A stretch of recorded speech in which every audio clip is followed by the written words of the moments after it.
From Wondery and the Los Angeles Times comes a brand new true crime podcast. Detective Trapp is the work of Christopher Goffard, the writer and host of Dirty John.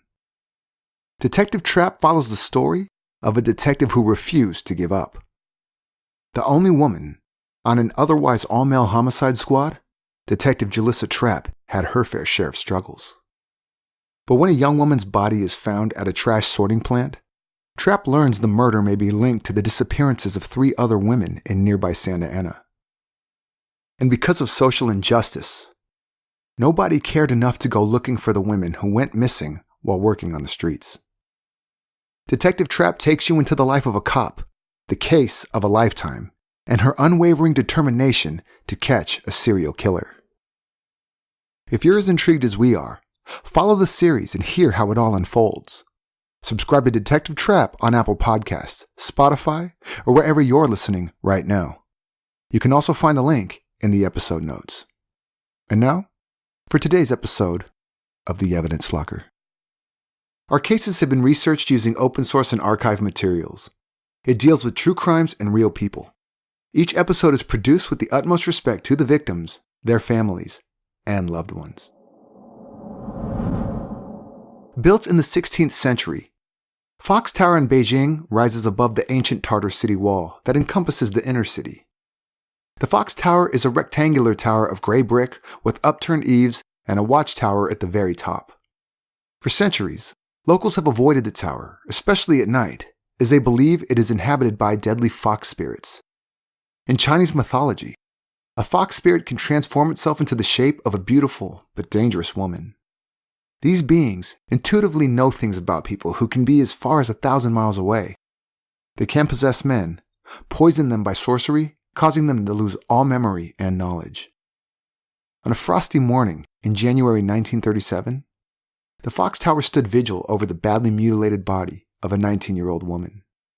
She was covered with a sheet of ice and laid in a ditch along the Tartar wall, with gray eyes staring out into space. Her body showed signs of unimaginable violence. She was sexually assaulted, beaten to a pulp, and her heart had been ripped from her chest. An old man walking his songbird along the wall discovered the grisly scene and called for help. The girl was identified as Pamela Werner, daughter of a former British diplomat living in the city. An investigation commenced involving Chinese and British authorities in an unprecedented joint effort. Dark secrets were uncovered and reputations were tarnished. But the murder remained unsolved. Before the killer could be brought to justice, Japanese forces invaded China, and solving the case would have to become a matter of lesser importance. Despite dogged efforts by the victim's father to reopen the case and even investigating her murder himself, no one has ever been charged with the heinous murder of Pamela Werner.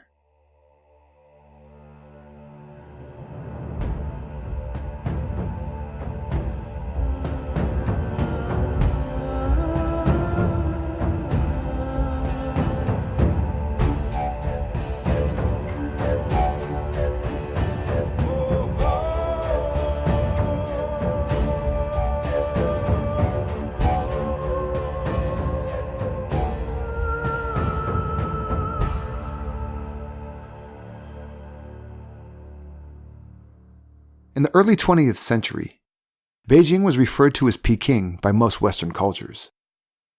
It was China's ancient capital, the imperial city, but by 1937 that was no longer the case.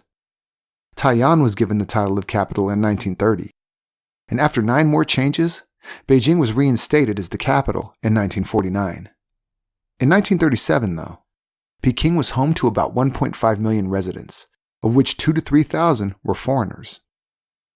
The biggest fear of the time was imminent Japanese invasion. There was somewhat of a doomsday atmosphere, as Chinese residents felt that China's leader, General Chiang, would abandon them should the Japanese conquer the city. Among the foreigners living in Peking, one could find a mixed bag of refugees, military deserters, business people, artists and scholars studying Chinese culture. There were anti-Bolsheviks, also known as White Russians, who fled to China from communist Russia. A large group of European Jews also made their way to China, fleeing Nazi persecution. Most of the foreigners lived in the Legation quarter, a closed-off area no larger than 1 square mile. Chinese people were only permitted to pass through the gates of the quarter if they worked as housekeepers, cleaners, or cooks.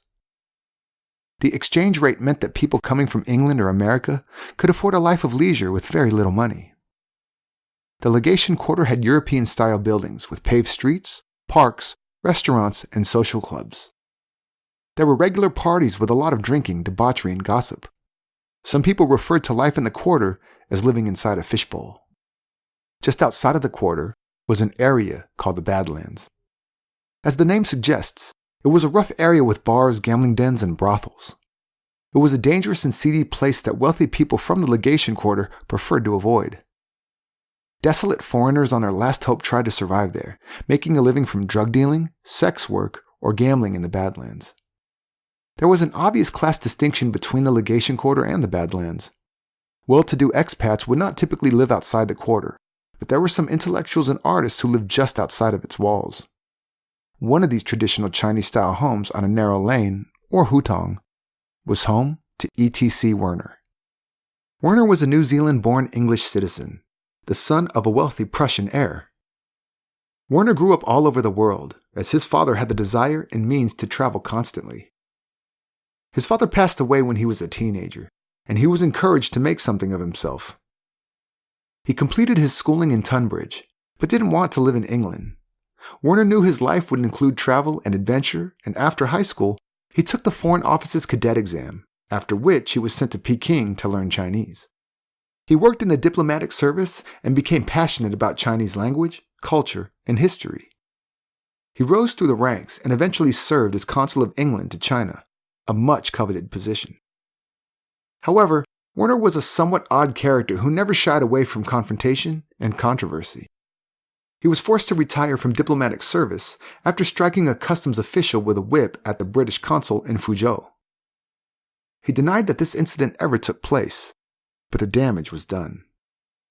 After his premature retirement, Werner stayed in China where he continued his academic studies in sinology, that is, Chinese studies. He met Gladys Ravenshaw, a woman of good social standing, and many people were somewhat surprised that Werner was able to convince the amiable Gladys to marry him. The Werners lived on Armor Factory Alley, which was in the shadow of the Fox Tower.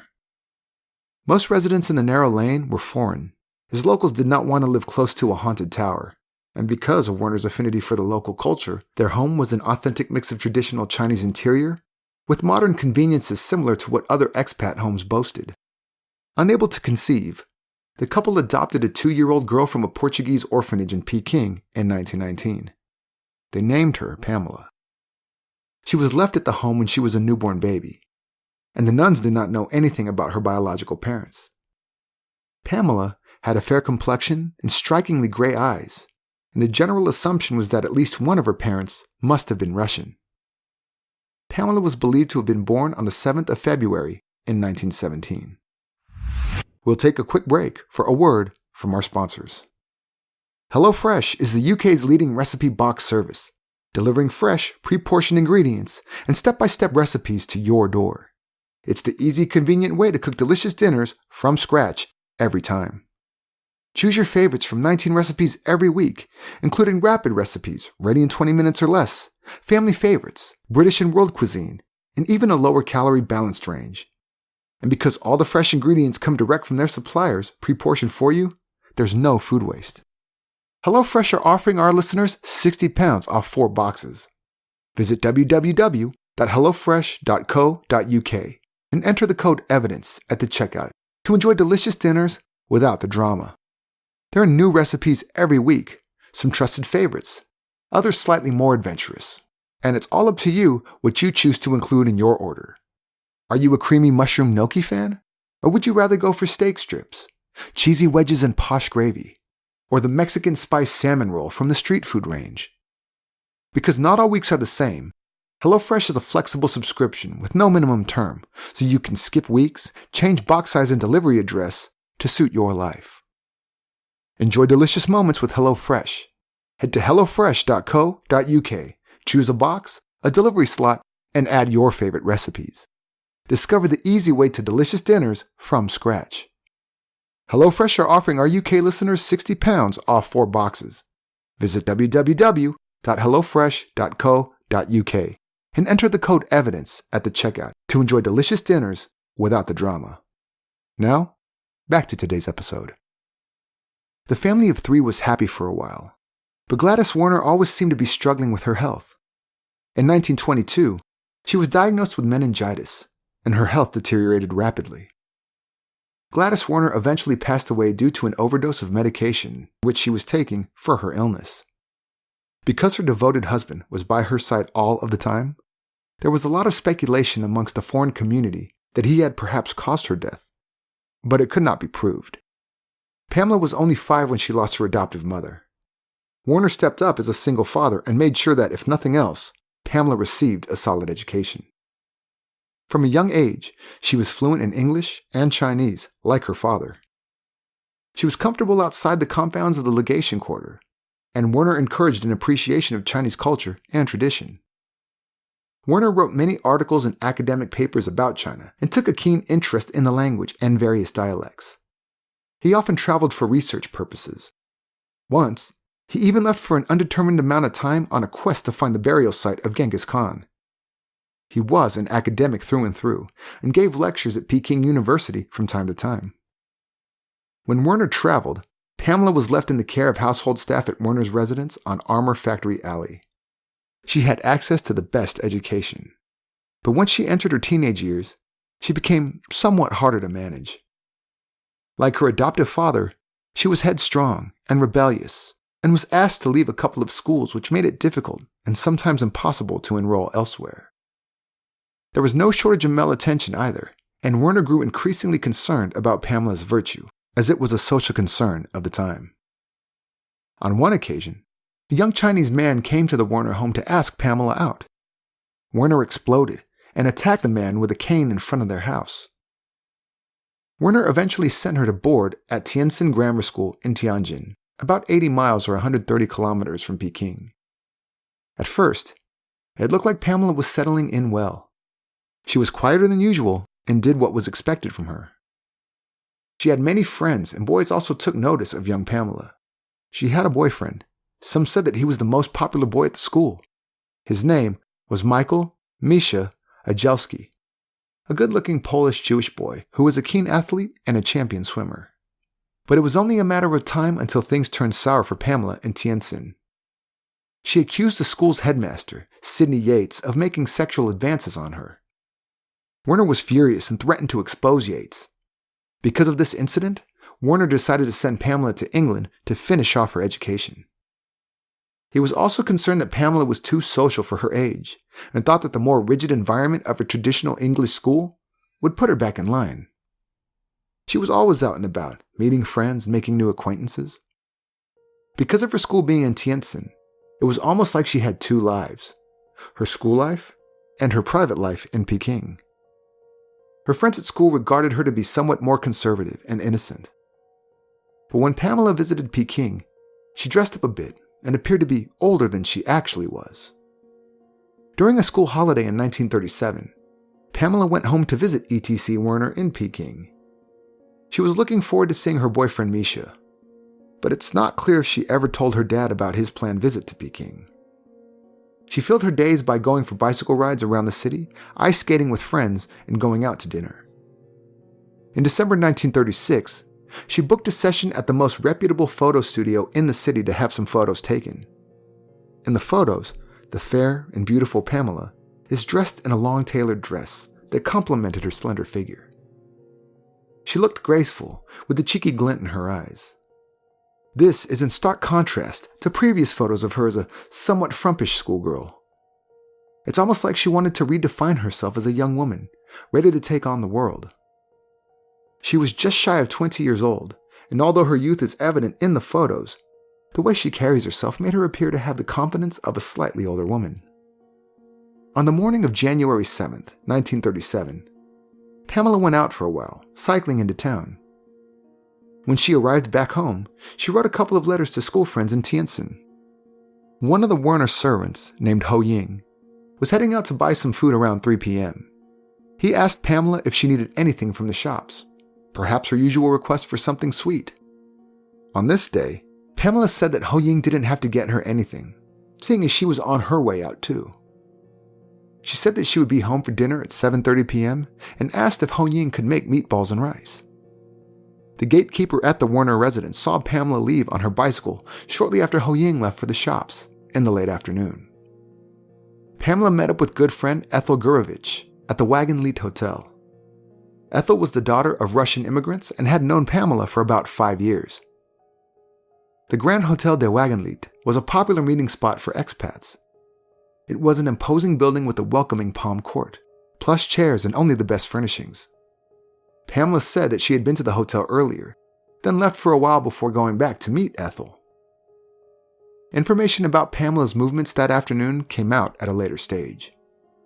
When she went to the Wagenlied earlier, she spoke to the concierge and inquired about renting a room. She took a brochure and said she would be in touch. This was strange because she only lived a short distance away. Did she perhaps inquire on behalf of her boyfriend Misha from Tientsin? Or was she hoping to meet someone else?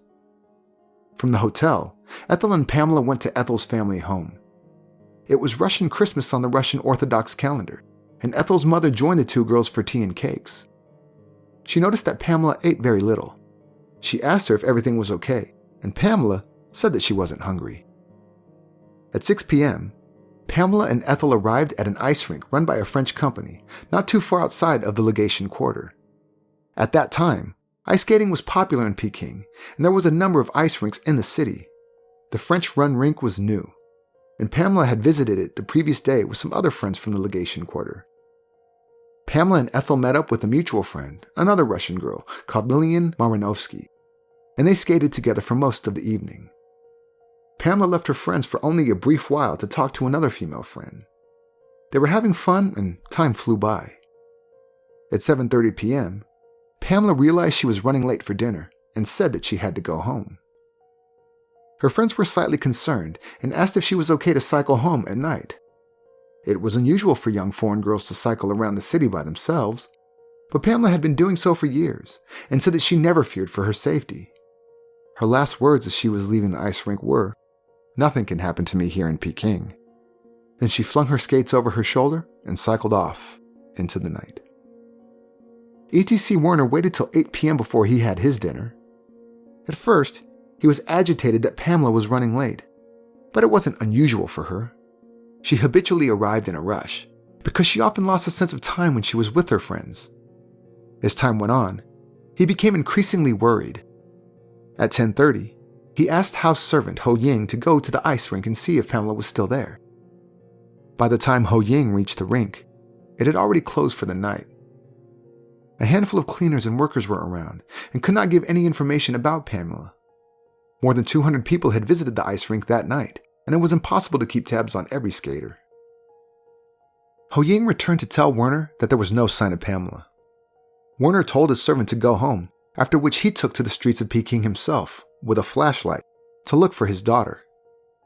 He walked the dark hutongs in the cold of night, searching desperately, left to imagine the worst. Finding no trace of her, he returned home at 1 a.m., hoping that he would find her asleep in her bed. But she wasn't there. Pamela would never come home again.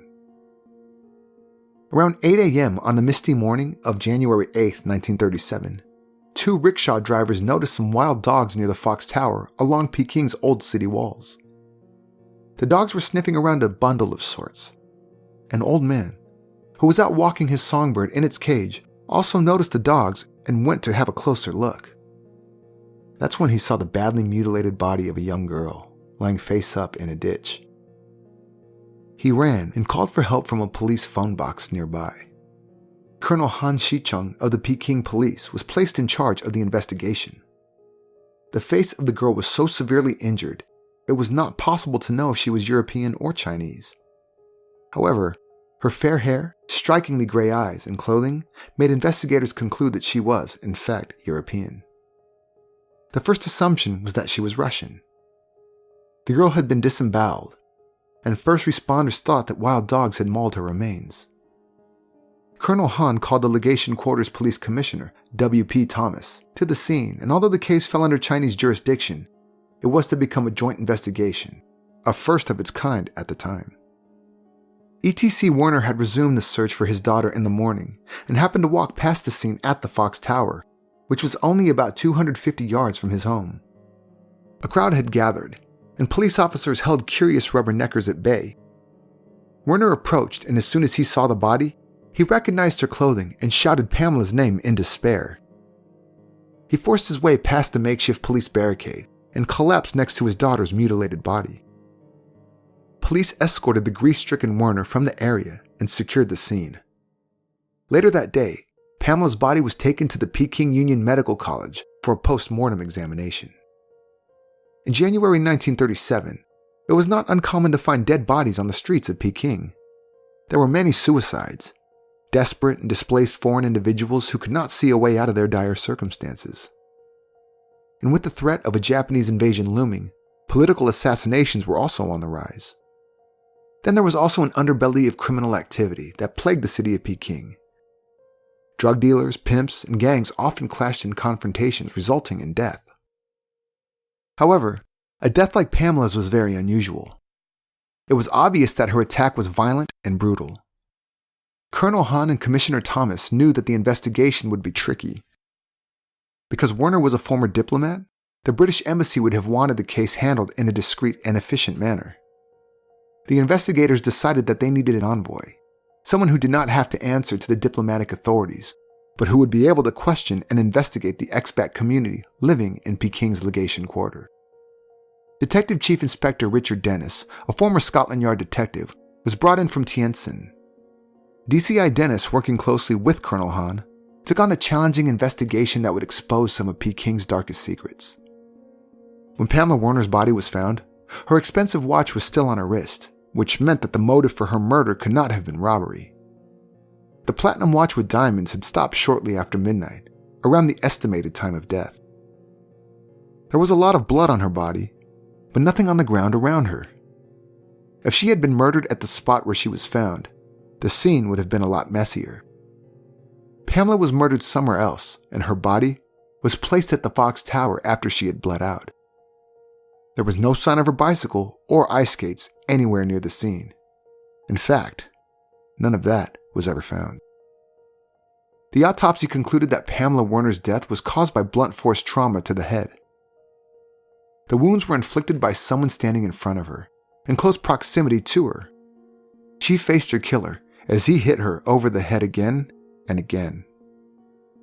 Because she was facing the perpetrator, Han and Dennis wondered if it was possible that she knew him. In addition to receiving multiple blows to the head, Pamela was stabbed and slashed all over her body. But the knife wounds did not cause a lot of bleeding, meaning that they were inflicted after she had died. The knife used had 2 edges, and it was at least 4 inches long. It was a type of multi-purpose knife. During the autopsy, a grisly discovery was made by the pathologist, who realized that Pamela's heart had been ripped out of her chest. The ribs around her heart were broken, so the killer could get to her heart. This would have taken considerable force, but there was more. All of Pamela's organs had been removed with surgical precision, separated from the muscle.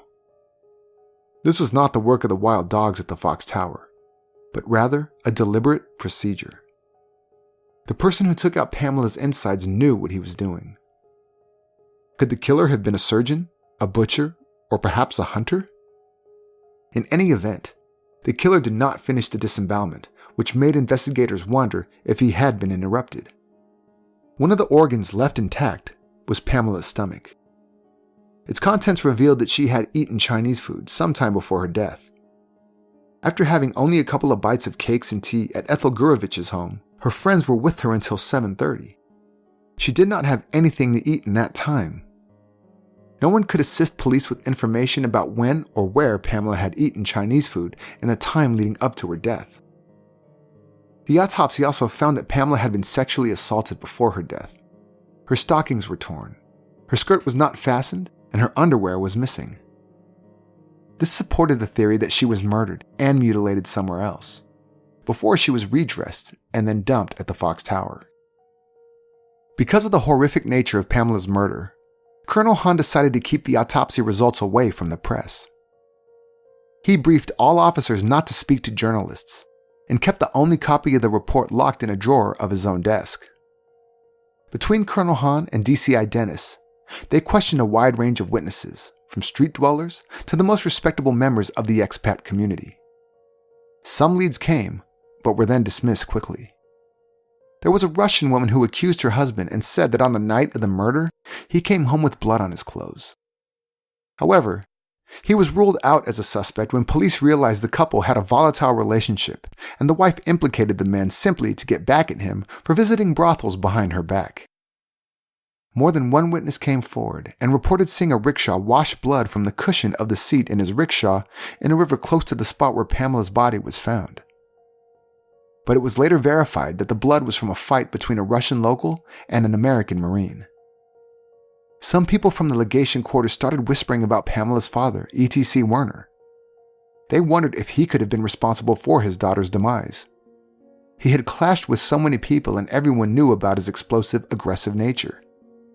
The fact that Werner's wife Gladys died with him by her side made people wonder if he was indeed capable of murder.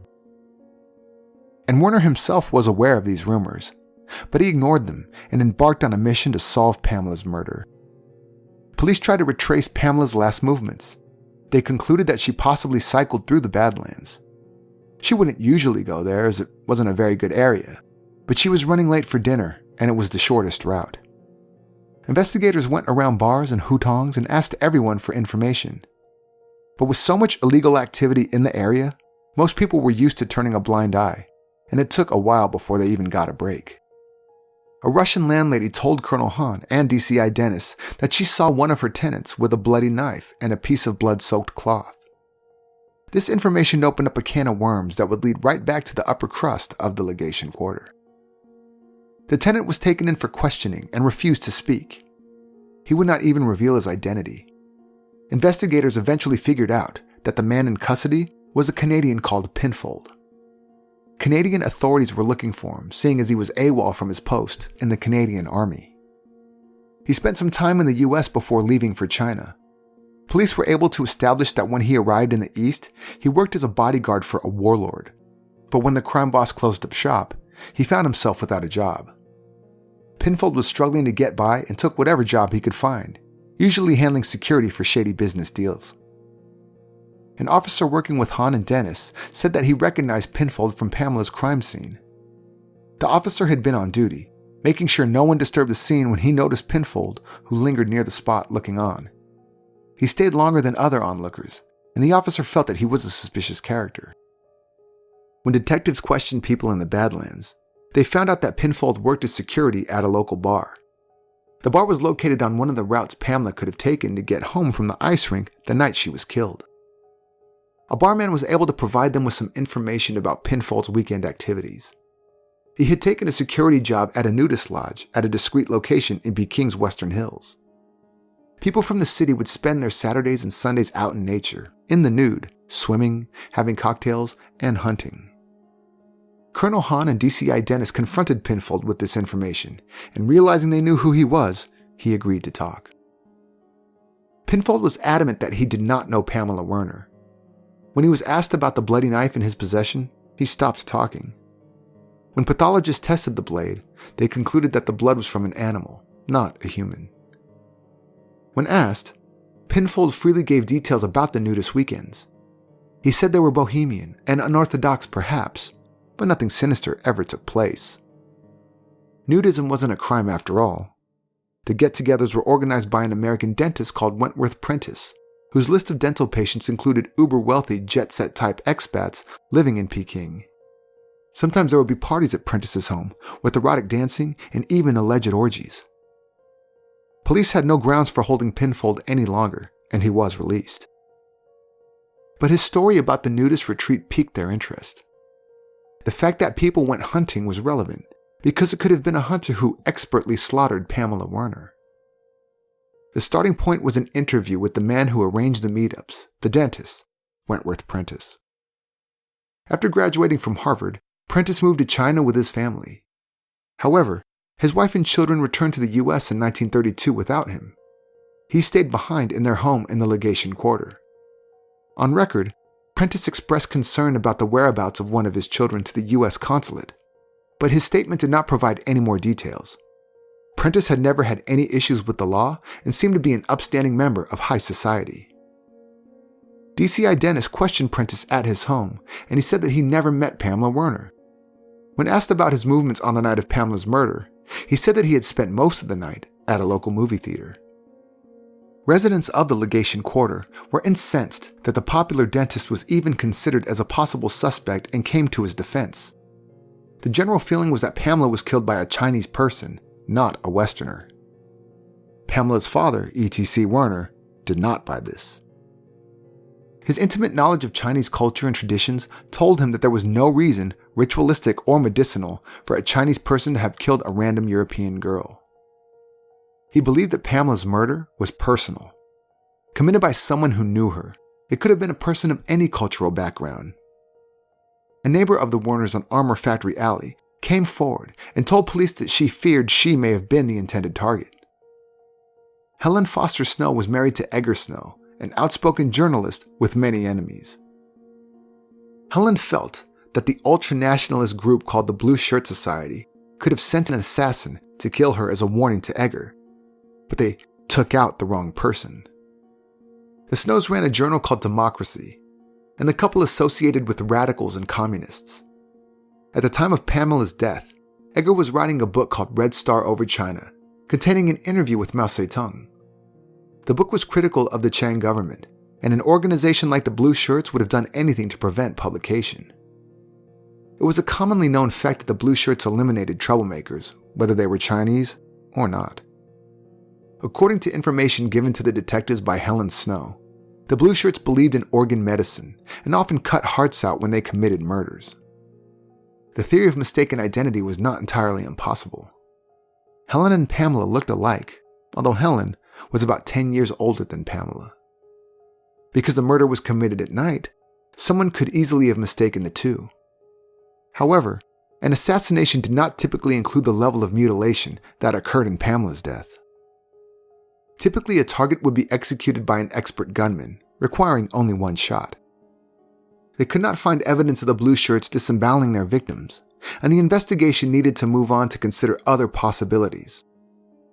On the 29th of January, at an inquest, it was ruled that Pamela's murder was an unlawful killing, but no suspects were named. After the inquest, details of the post-mortem examination was leaked to the press, and the full extent of Pamela's injuries horrified the community. Despite many efforts to find Pamela's killer, the case ran cold, and 6 months later, British consul Nicholas Fitzmaurice, who acted as coroner, ruled that she was murdered by a person or persons unknown, possibly a Chinese local. A month after this ruling, Japanese forces invaded Peking and Tientsin, and soon the unsolved murder of Pamela Werner was long forgotten. E.T.C. Werner never gave up his own personal investigation and continually wrote letters to the Foreign Office, urging them to reopen the case. He paid private investigators and visited the Badlands, talking to countless possible witnesses. Werner's private investigation yielded an interesting clue. He had a receipt from Prentice, proving that Pamela had visited him at his dental practice 5 weeks before her murder. It was interesting, seeing as Prentice pointedly denied ever meeting Pamela when he was interviewed by DCI Dennis. Werner also re-interviewed the rickshaw driver, who was spotted washing a blood-soaked cushion the day after Pamela's murder. The man changed his story and said he picked up 2 men and a European woman the night before. The woman was wrapped in a white sheet and seemed too weak to move by herself. The rickshaw driver thought that she was drunk, which was not unusual late night in the Badlands. Werner relayed this information to the British consul, but they felt the rickshaw driver's altered account was not credible, as there were rumors that Werner had paid him to change his story. Studying Pamela's diary, Werner read his daughter's recount of a visit to the Western Hills with the Gorman family, 6 or 7 months before her death. George Gorman was an Irish journalist who was sympathetic to Japanese forces in China and quite vocal about it. Incidentally, the day before her death, Pamela spent some time with the Gormans at their home before they all went ice skating together. It was the Gormans who introduced Pamela to the new French ice rink. When E.T.C. Werner studied his daughter's diary, He was shocked to read that George Gorman had made a pass at Pamela during the visit to Western Hills that previous summer. Could it be that Gorman was so mad that Pamela had rebuffed his advances that he killed her? Werner wasn't sure if Gorman was the murderer, but the fact that he was a part of Prentice's inner circle was curious. Werner carried on interviewing multiple people in the Badlands and got a clearer picture of the debaucherous life of Wentworth Prentice. In the end, Werner constructed a theory of what might have happened to Pamela. He felt that on the evening of the murder, Prentice and two of his associates, possibly Italian Dr. Ugo Capizio and U.S. Marine Fred Knopf, were out in the Badlands celebrating Russian Christmas when they saw Pamela cycling home. They stopped her and led her inside a bar at 28 Chuanban Hutong, hoping to persuade her to have sex with one or all of them. When she refused, a fight ensued, ending in her death and subsequent mutilation. They then took the rickshaw to Fox Tower to dump her body because it was dark and deserted at night. Werner visited the bar and found a wooden chair in an upstairs room with a broken leg. It had been fixed, with the metal leg replacing the wooden one. In his opinion, Pamela's head injuries occurred when someone hit her over the head using the chair. This is a plausible theory, which is also supported in Paul French's book about the case, Midnight in Peking. However, there were a couple of holes in Werner's theory. For starters, Pamela had not visited Prentice at his dental practice in the months leading up to her death, but 6 years before when she was only 13 years old. There was also some evidence supporting Prentice's alibi that he had been to see a film on the night of the murder, which means he was not at the bar in the Badlands. That said, Werner was determined to solve his daughter's murder, and he was not married to this theory. He also suspected a young Chinese man by the name of Han Shouqing of the murder as well. The same young man whom he had caned in front of his house for asking Pamela out. Werner admitted that he had broken Han's nose. In Werner's words, Han was one of many Chinese boys waiting at the school gate enticing the girls to go with them to tea, cinemas, or even to their rooms. According to Werner, it was Han's infatuation with Pamela that persuaded him to send her away to boarding school in Tientsin. This theory was pinned as the most likely conclusion by ex-detective and author Graham Shepard in his book, A Death in Peking, Who Really Killed Pamela Werner. Shepard explores many avenues, but ultimately points out that Han Shouqing disappeared shortly after Pamela's murder, never to be seen in Peking again. He also felt that the theory of Prentice's sex ring was mainly based on unsubstantiated clues gathered by Werner. In British consular circles, there was a vastly different story. It was widely accepted that Pamela's murder was the work of Japanese soldiers. At the time, British consul Nicholas Fitzmaurice refused to prosecute 2 British legation guards for killing a Japanese officer, a case that became known as the Sasaki incident. The theory was that Pamela, as the daughter of an ex-diplomat, was a good target for the Japanese to take their revenge.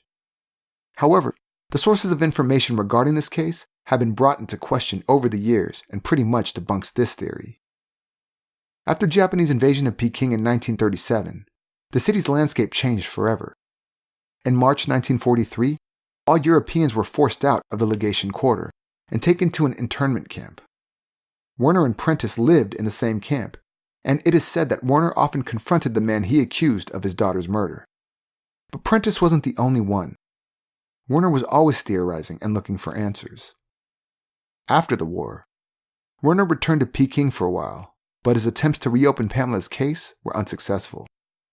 He spent the last years of his life in England, where he passed away in 1954. Today, Peking is known as Beijing, and beneath the modern bustling roads lie many stories and sordid secrets. Perhaps one of the biggest mysteries of all will always remain unsolved. The unanswered question: who killed Pamela Werner on that icy January night in 1937? We'd like to thank our sponsors, HelloFresh. To receive 60 pounds off 4 boxes, visit www.hellofresh.co.uk and enter the code EVIDENCE at the checkout to enjoy delicious dinners without the drama. If you'd like to read more about this case, have a look at the resources used for this episode in the show notes. Also, visit and like our Facebook page at facebook.com/Evidence Locker Podcast to see more about today's case. If you like our podcast, please subscribe in Apple Podcasts or wherever you get your podcasts. We would also appreciate if you could review the episodes, as it gives us some street cred in the world of podcasting. This was The Evidence Locker. Thank you for listening.